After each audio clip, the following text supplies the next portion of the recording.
Hello all and welcome to this, and this is going to be, I guess, a video response. I usually do these as video responses to Nightmare Baller, so I'm going to do this one as one as well. No, I've been away. For those of you that actually follow both of my accounts, or you have been led here from somewhere else and been wondering where I've been hiding, I've just had some stuff go on. I will explain at a later date. But yeah, but I should start doing videos and stuff again here pretty soon. I'm hoping. But what this is about, as the title says, this is kind of, well, not kind of, but will be my review of Justice League #1, the new DC relaunch, reboot, whatever you want to call it, the new DCU, if you will. So, quick review for those of you who have not read it. I don't think it's very good. I think it's not a very, it's a okay comic. It is a bad first issue, and for a Justice League book, it is not, I don't think, very good at all for a first issue, and for something that's starting off a whole new kind of universe or a line, I think it's not very good at all, to be completely honest. That doesn't mean I don't think the story's good, doesn't mean I don't think the art is good, just means, well, I shouldn't say that, because I think the art's good. Story, I thought, was very lacking. But yeah, that's the short review. Now we're going to get into the spoiler stuff. So if you guys don't want to hear the spoiler stuff, you can turn off the video now. But for everything else, yeah, let's get started with this. When they announced that the first book was going to be Justice League, they were going to drop the Justice League America and just do Justice League. The first book was going to be Justice League. I was like, that's okay. That's all right. I can see where they're going. You know, Marvel has kind of started, or not kind of, but has.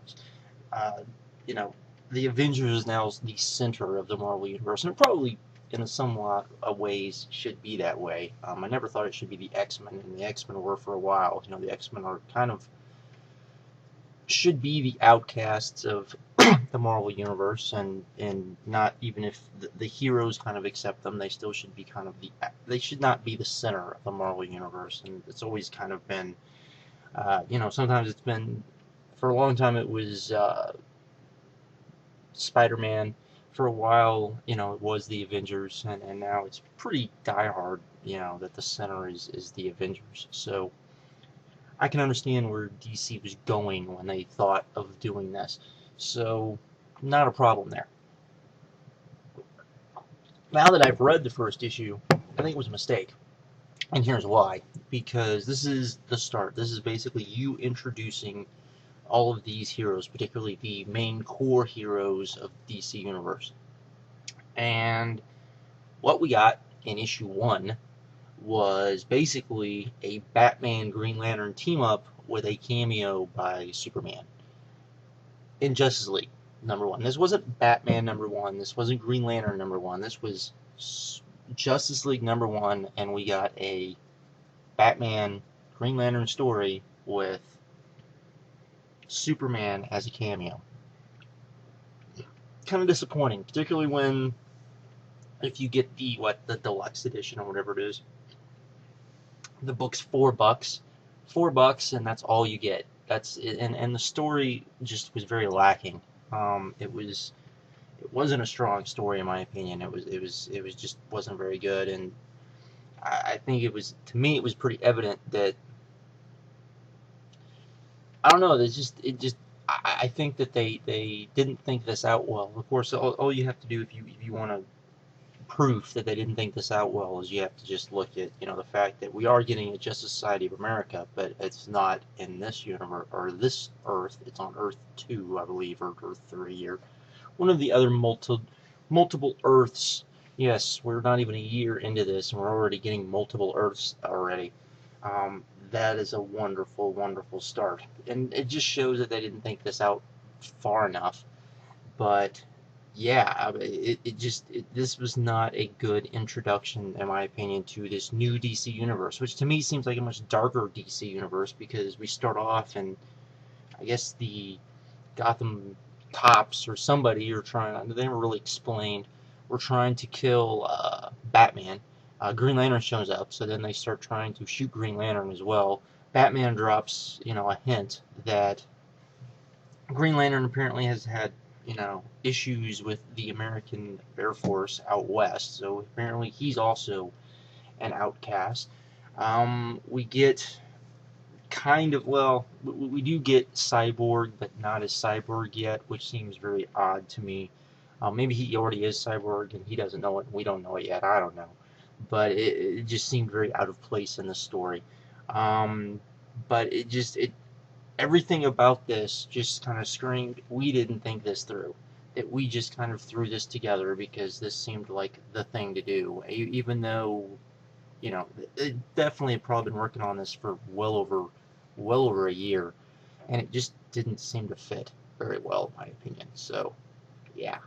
Um, and then we had Superman make his appearance, and it's only one page, and he really only has one line, and in that one page and one line, I must say I'm scared, because he came off kind of a dick. He came off kind of, and if you've read any of the interviews that DC has done with Morrison, uh, with Perez, with everybody kind of involved with the Superman stuff, it's kind of scary, to be honest. And this did nothing to help that, because in my opinion he came off very much not like the Boy Scout, not like, oh my God, it's Superman. It came off as he's a dick. I mean, comparing this, for example, to when the first time in Return of the Dark Knight, or The Dark Knight Returns, um, when you finally see Superman for the first time, or you finally kind of get what Superman is. There's this wow. There's this wonderment. This is Superman. This is everything Superman is. And yeah, we didn't get that. We didn't get that with this. It was definitely a different feeling, and I don't think that's a good thing. This just didn't. I mean, I'm not a big DC fan for everyone that is but I was willing to, check this out, even though I borrowed this from somebody. I didn't buy it myself. And I read it and was just kind of like, wow, okay. I'm the type of person that they're supposed to be trying to get to read this stuff, and this did nothing to get me to read issue 2. So there you go. Sold well though, and that's the important thing. And if issue 2 sells well, it doesn't really matter what I say. So. But this was definitely written for trade. It looks like this is like a 6-issue story, which I'm not a fan of. I definitely think this needed to be. I'm not saying the first it couldn't be a story arc, but even as part of a story arc, I think this moved way too slow, and I think it needed to move faster, and I think it needed to be definitely much better issue 1 than this was. And I've read a few reviews that have said the same thing, so I guess I'm not too far off there. But anyways, that's kind of my thoughts on it. Just like I said, I thought the art was really good. I'm not gonna say great, because I still think Adam Kubert would have been a better selection myself. And I know a lot of people are like, oh my God, but I don't see Jim Lee staying more than 6 or 8 books, and Adam Kubert probably would have done the exact same. And I think in a way, I think he's like the next step past Jim Lee. Even though I think Jim Lee's still really good, and I thought the art was pretty good, but it didn't really wow me the way you would think a Jim Lee book would wow you. It was really good, and it was definitely better than 90% of what we get. But it wasn't like oh my God, look at this. Which to me, looking at a lot of these DC books, I don't think we're really going to get that maybe until Batman one. I think Batman one will probably be kind of the one wow issue when it comes to art myself. But anyways, nobody cares about that. Um, Justice League number one, I think was a disappointment, and not definitely not. I don't think what DC was looking for. But again, if issue 2 sells half of what issue 1 did, they'll probably be very happy with that. So we shall see. So with that, I am out. If you disagree, if you hated what I said, whatever, you can comment. Anyways, later.